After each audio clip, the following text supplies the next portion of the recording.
Hello po mga kababayan, mga followers, mga friends. Nagkatay ako ng isang manok. Uulam namin. Pwede naman ito yung asawa ko. Dito sa amin sa bukid, pag nag-ano lang ng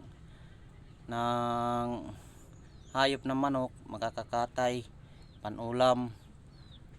Ito, nagkatay ako ng isa. Ulam namin mamaya.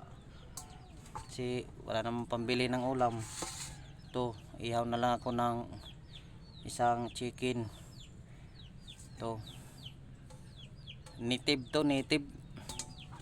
Hindi naman marami yung mga manok ko, pero mayroon naman makakatay na pwede katayin na, kaya ito yung napili ko. Ito, sabi masarap daw to, linalagyan ng papaya, masarap daw to yung chicken.